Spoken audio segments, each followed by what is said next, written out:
thank you for joining us on the Rising Generation Leadership Podcast with myself, Errol Lawson, for yet another special edition, recording live from our Idea Exchange Leadership Conference that was held in Birmingham on the 21st of May 2016. Now, the Idea Exchange is all about bringing leaders together from across the UK to be inspired, to be equipped, to be empowered, and to be able to network with other like-minded leaders.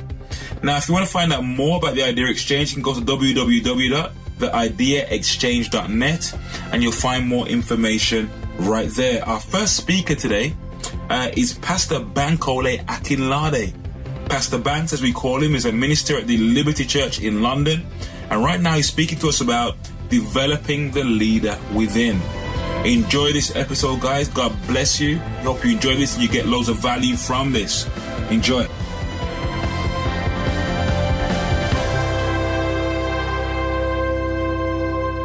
Our next speaker is Pastor Bankole Akinlade. And I'm really excited to have him here with us today and to hear him share with us. So he's speaking today on developing the leader within. Give him a big hand as he comes to speak.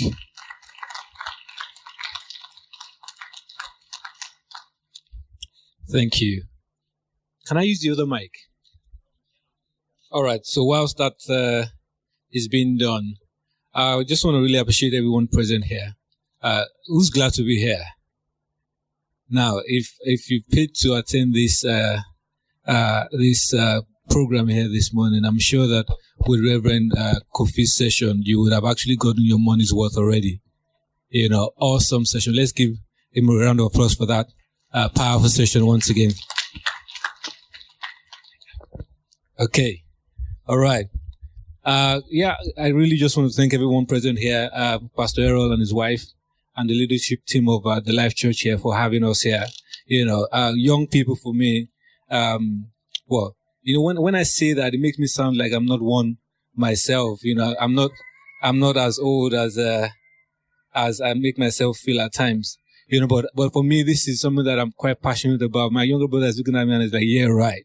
You know, but it's awesome to be here. We've come in from London, to be a part of this, and I'm here with a few other people as well. Beam's there. Beam's on wave. Kemi. Yeah. All right. And my wife and my children and my brother is at the back there as well.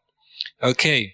Now, can you guys just do something for me? I'm going to ask you guys to be a part of a very, very short birthday wish for me. Can we do that? My firstborn, my real firstborn is 4 is there. But my firstborn son in ministry in quote is 30 today. So I thought I should just do a very quick, hello, happy birthday, blah, blah, blah. Can we do that? Okay. His name is Okwe, or OP for short. Okay. So this is what we're going to do. We're going to say, Hopi, we're wishing you a happy birthday today. Have a great time. Can we do that? Okay, good. Can you just rise up on our feet and we'll do that? I'm going to do that, let me see if I can catch you all in my very short clip. Hold on. Okay, the light is in the view. Okay, so 1, 2, ready? 1, 2, go. Birthday. Oh, no, got to do that again. Sorry. Okay, let's go. Happy birthday to you, OP. Have a great time. God bless you.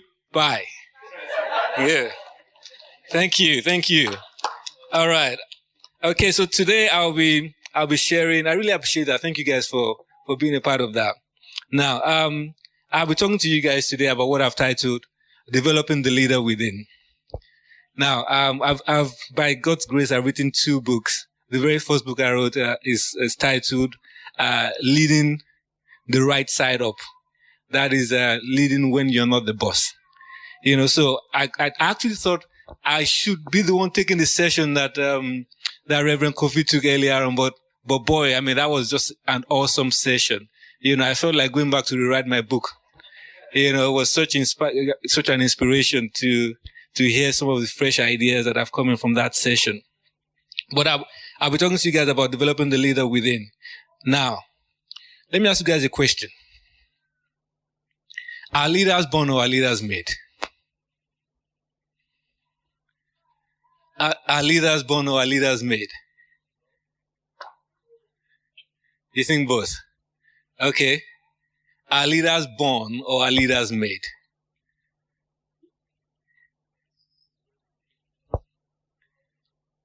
Have you ever met any natural born leader? And have you ever met any man-made leader? Sorry? Yeah? Man-made leaders, okay. How about natural born leaders? Okay, but the fact of the matter is that it's both. Well, the fact that they are living means they were born, right? The fact that they are alive, they were born, they must have been born. Now, every one of us seated here, I've got the potential, I've got what it takes to actually become a leader. And I think it's always important to always reiterate the definition. I mean, there are many different definitions of who a leader is. I like the different aspects that Reverend Kofi brought to light earlier on. But I want us to just go through that very quickly, and then we then begin to talk about how to develop as a leader. Now, the next question is: are you a leader? It's a question. The last time I got a few answers from this side, I think I want, not just a nod. A leader. Are you a leader? Do you see yourself as a leader? Yes. Okay. Is there anyone here seated that does not see himself as a leader? When we think of leaders, we think of just the high-profile leaders that we know of. We think of Bill Clinton. We think of President Obama. We think of, the church pastors. We think of all these great people that we know about. But the fact is that every one of us is born at least to lead ourselves. In fact, the best leaders are those that are able to, first of all, lead themselves. So the fact that you led yourself here today, you are a leader. Give yourself a pat on the back. You're a leader to be here today. Amen. I don't get the sense that I'm feeling you guys in this room. Is anybody in the house at all? Okay. And we haven't had lunch yet, have we? Okay. All right. So by definition, I would say that a leader is a person whose life and actions inspire and influence others to achieve a common goal or a goal. That is who a leader is. You look at some people and you want to emulate, you want to be like them, not in so much saying a copycat or a copy version of them, but you like what they're doing and you want to be a part of it. And for me, that is important because if you don't have that sort of influence over people, then you cannot in any way affect their lives positively. I like to say that mastery over self is what also qualifies you for influence over others. So the better you are at leading yourself, I mentioned this earlier on, the more others will be inspired to come alongside you. So in my view, there are three essential qualities of a true leader. And there's a scripture in Psalm 78 verse 72 that I like to refer to. Here in Psalm 78 verse 72, talking about David here, it says he cared for them with a true heart and led them with what? Skillful hands. He cared for them with a what? A true heart and led them with skillful hands. In here, we have three essential qualities of a leader. Number one, it says what? He cared for them. That for me is the core of a leader. Every leader leads from the core. Every leader must have a core. And I'm going to break all of this down as we walk through this. So number two, the character of a leader. I don't know whether you've ever met anyone who has all the attributes or many attributes of a leader, but for some reason you just cannot take their word for it. You will find it very hard to follow or to be inspired by such a person. So the character of a leader, that is the true heart of a leader. Number 3, the competencies of a leader. The skillful hands of a leader. So we'll go over that again. The core of a leader, the character of a leader, and the competencies of a leader. Every leader must demonstrate these 3 attributes if they are going to lead effectively in any capacity. Are you seriously fired up about developing leaders and growing your church to the next level? Could you do with someone to help you get some extra clarity or to be a sounding board for your plans and ideas? Great athletes have coaches, so do great leaders. The right leadership coach for you will result in increasing your performance and dramatically increase the results you achieve. Errol is an experienced leadership coach, award-winning author and entrepreneur, and pastor. He has interviewed over 60 of the most influential Christian leaders from around the world for the Rising Generation Leadership podcast, and uses his unique insights, leadership experience, and his passion for the gospel to coach Christian leaders and help them to discover the clarity, confidence, and competence they are looking for. If you're ready to go to the next level, leverage Errol's experience and extensive network of contacts to help grow your ministry or support you in your personal and professional development. To experience the power and benefit of Errol's coaching, contact us now to arrange a free 30-minute strategy session that will help you to understand exactly what your next step needs to be. Email admin@errollawson.com right now to schedule your call. So what's the leader's call? In Luke chapter 10 verse 27, Jesus said this. He said, and he answered, you shall what? Love your Lord with your heart. You shall love the Lord your God with all your heart, and with all your soul, and with all your strength, and with all your mind, and your neighbors as yourself. And now this is the core of, we're talking about Christian leaders now. This is the core of every true leader. Let me ask a question here. Would we be able to say that was Hitler a leader?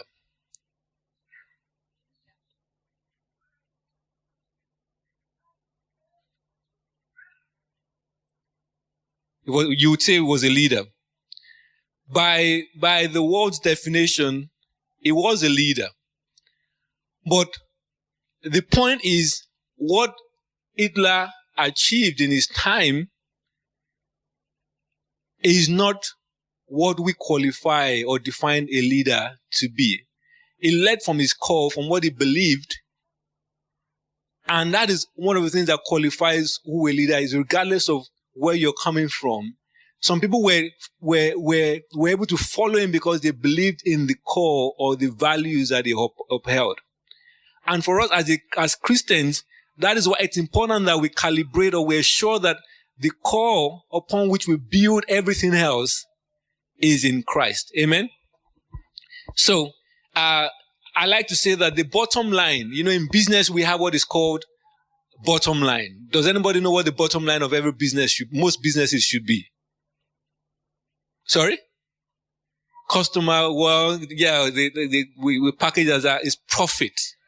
It's profit. As a social entrepreneur, like Reverend Kofi said earlier on, the bottom line will not be profit. I'm assuming that the bottom line will be change lives. The bottom line of any church or any ministry should be what? Change lives. So when we say the core of leadership or put it this way, when we say that the core is the bottom line or the bottom line is the core, there are two things that make that bottom line for any Christian leader, and that is God and what? People. So any Christian leader should have a mission statement such as this: following Christ, serving people. If it's outside of that, if it's anything but that, then that is not really what we would define who a Christian leader is. Is anyone with me? So what does it mean to be a Christ-centered leader? Now, in 1 Corinthians chapter 11, verse 1, Apostle Paul said this. He said, "Pattern yourselves after me," that is, follow my example as I imitate and follow Christ the Messiah. Now, the implication of what Paul said there is that as a leader, he was only worth following for as long as he followed Christ. It was only worth following for as long as what? He followed Christ. So essentially he was saying that any deviation from following Christ nullifies his mandate to lead. Any deviation from following what? Christ nullifies his mandate to lead. A supposed leader that is not following is not worth following. I'll say that again. A leader that is not following someone else or following Christ is not worth following. There's a South African cricket player. I don't play cricket, but I saw this quote and I thought it was interesting. Ansi Kronje. Has anybody heard that name before? Yeah, I understand is it Christian? Is or was? I'm not even sure whether. Yeah. Wow. He said Christianity goes dangerously wrong when Christ is only worshipped but not followed. And as youth leaders, as leaders in our churches, Christianity goes dangerously wrong when Christ is worshipped and not followed. You can worship him and not follow him. You can worship him and not follow him. The Bible says that the demons believed and they trembled, but then they will not follow. So there are many people that are in the position to worship, but following is a totally different thing. Oswald Sanders said, many who aspire to leadership fail because they have never learned to follow. Christ-centered leadership has to do with following Christ. Now, great leaders are what? First, followers. I'm going to go back on myself there. Let me just say something there.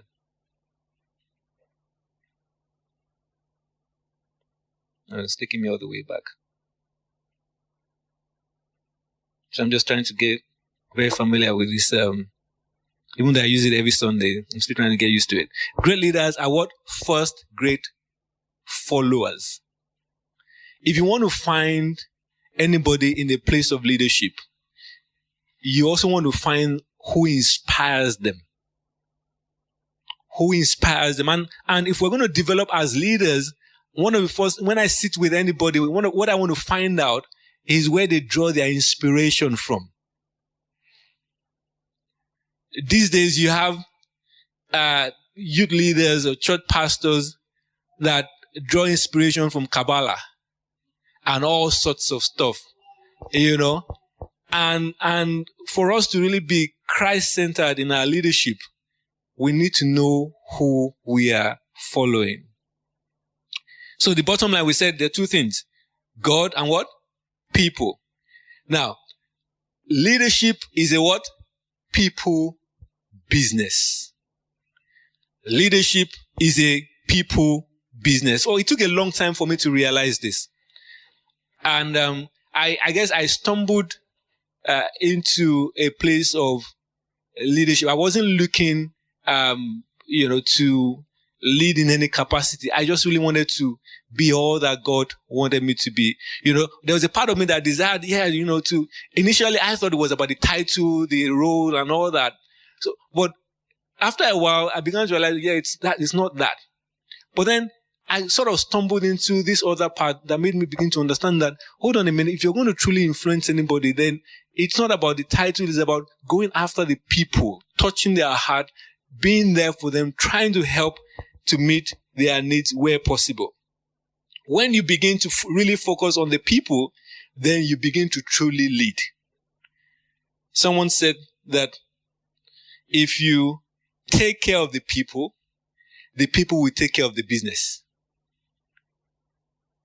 Have you ever been in a place whereby you're trying to, as a youth leader, trying to organize someone, you're getting frustrated that the people are not moving at the pace that you want them to move? Perhaps, and I'm still there. Perhaps it's a case whereby the people don't feel that there's a connection, a heart connection there. Because if you take care of the people will take care of the business. But what we tend to do is we take care of the business, and we think that the business will take care of the people. No, if we take care of the people will take care of the business.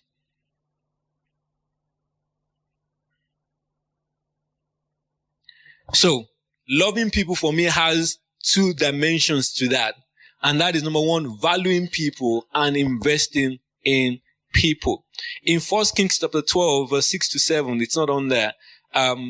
It says, I'll read very quickly. It says, then King Rehoboam consulted the elders who stood before his father Solomon while he still lived, and he said, how do you advise me to answer these people?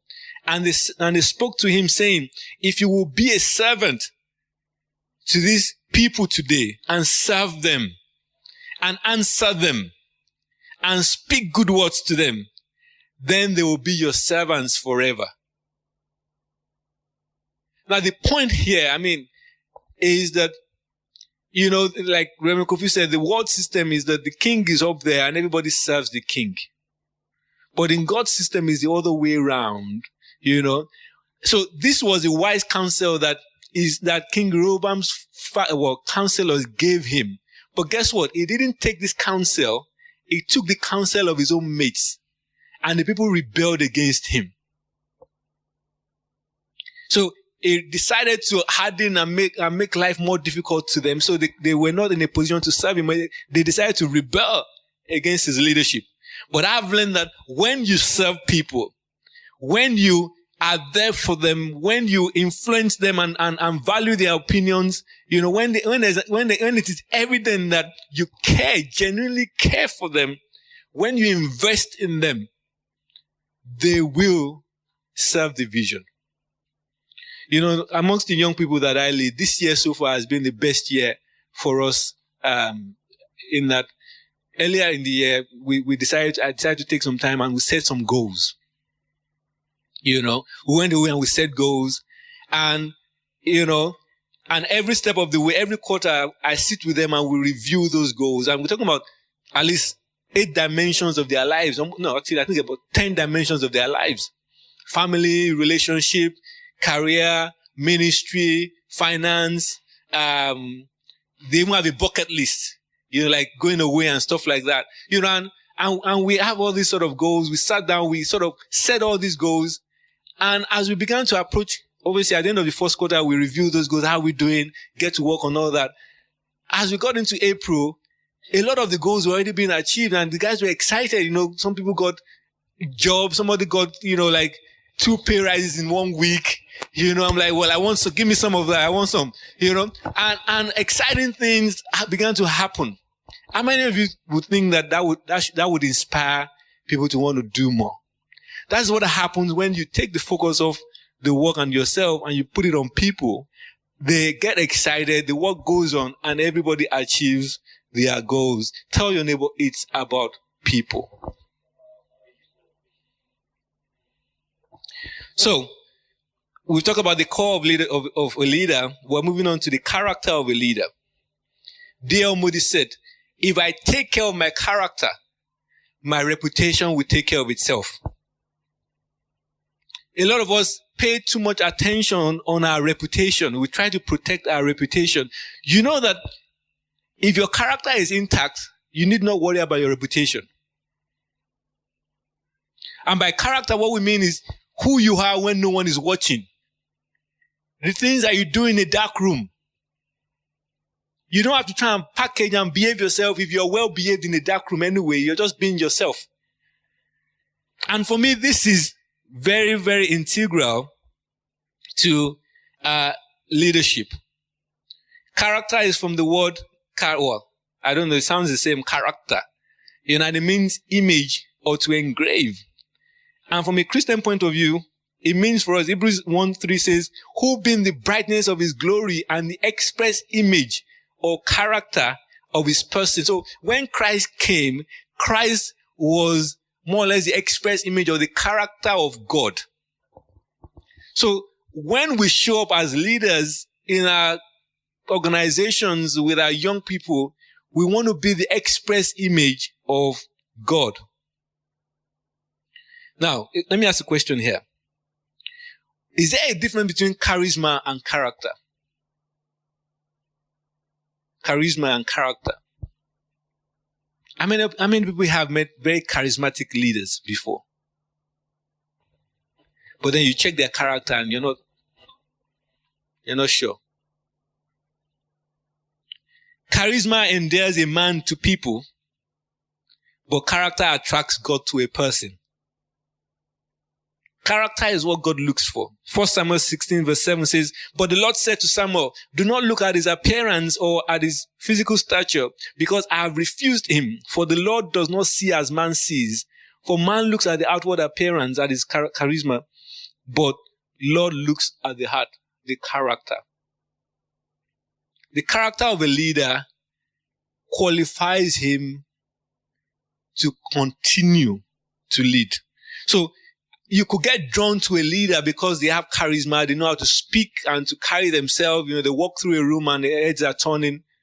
But it's okay, you could start off that way, but you cannot continue that way. Because after a while, you begin to check their words. They tell you something and you're checking whether what they've said is true. Once a leader's words are in question, then they have lost the mandate to lead.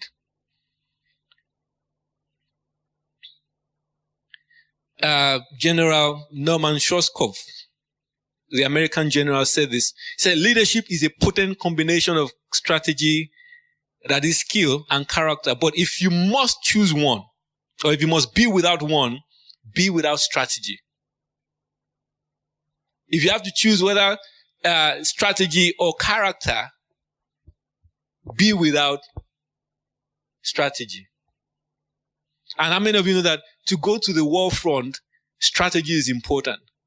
But this general is saying that if you're going to be effective in any capacity as a leader, your character has to be intact.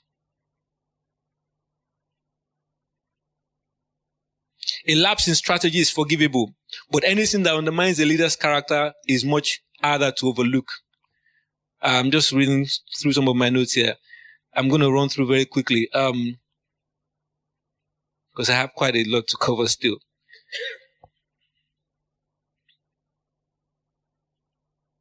Okay. So a person of good character would usually exhibit some of other traits like integrity, faithfulness, and there's a third one, accountability. I'm not going to go into details of that for lack of time. We're just going to mention one thing about integrity. How many people know that integrity means wholeness, right? Now, when we sit exams, we are graded, in ranges. So you get a distinction when you get how many points? Well, like 70 upwards. Yeah. But it's not so per se in integrity because there's no skill. You are either a person of integrity or you're not. And that is very important. So, just going to run through this because I really can't go through it. I want to move on to some other points.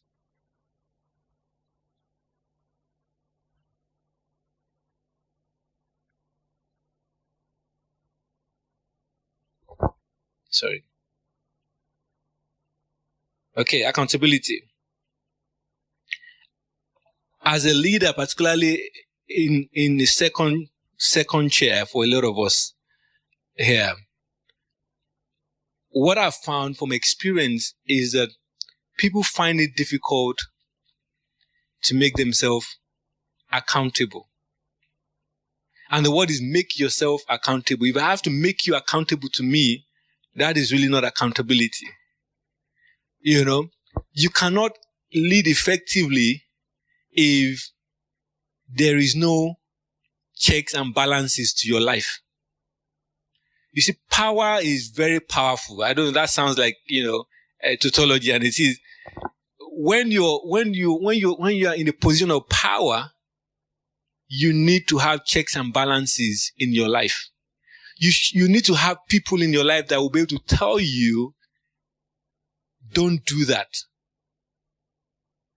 So, I have learned that in my life, there are people that I'm accountable to. When I got married to my wife some years back, I said to her that, look, if it comes to any point in my life that it seems like I'm not listening anymore, these are the people that you talk to. That when you talk to these people, if my head was in cloud 9, it's going to come right down. Because I'm accountable to certain people.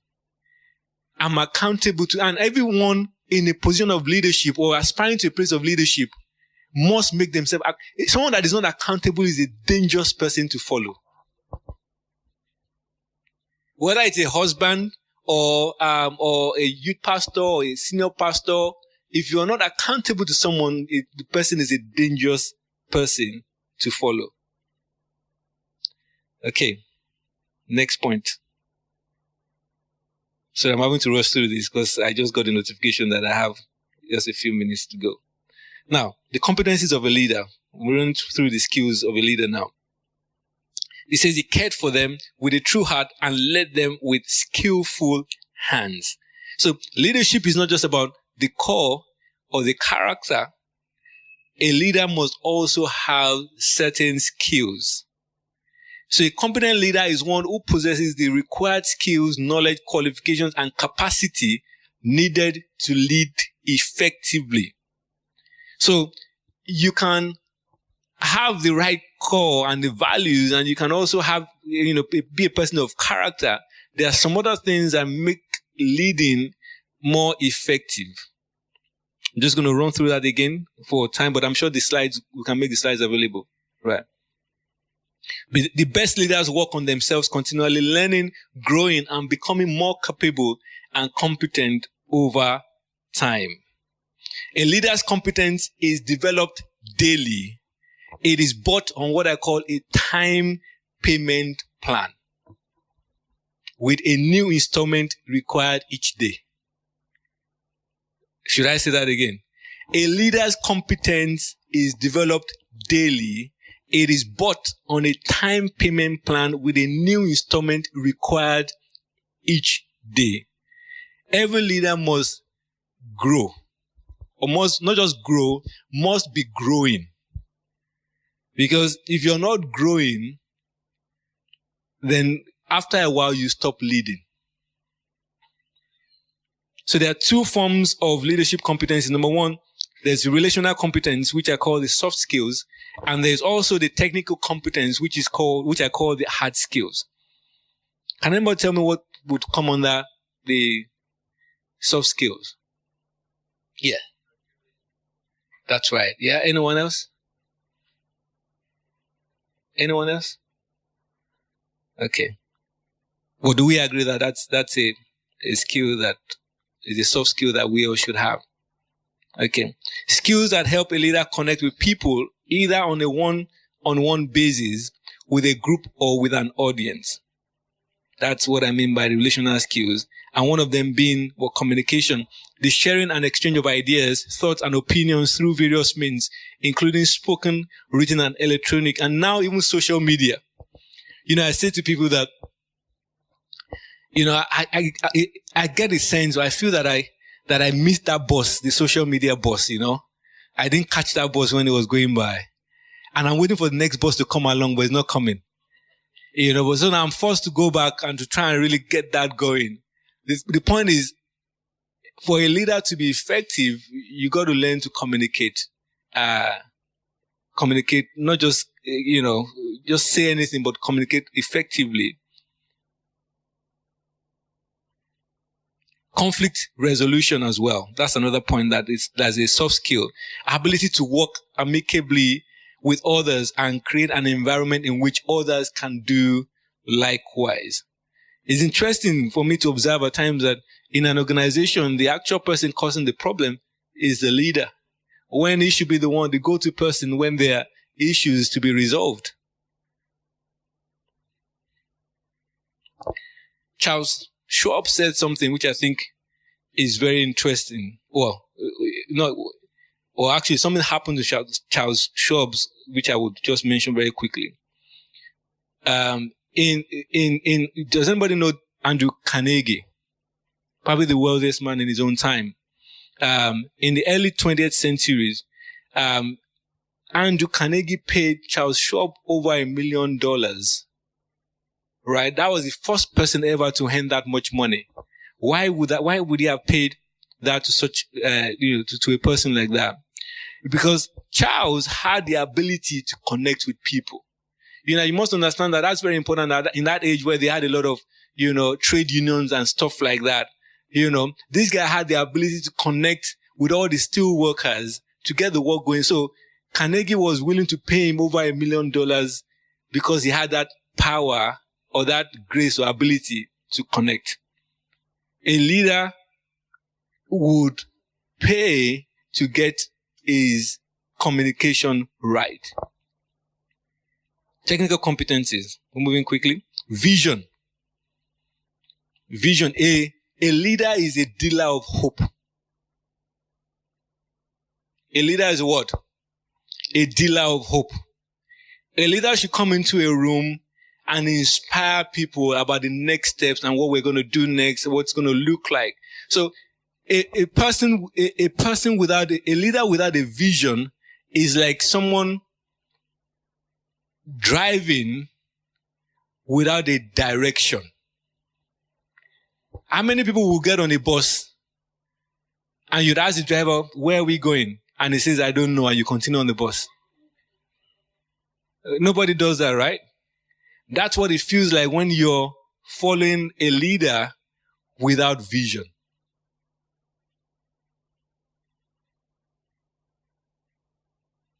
Number 2, technical competence.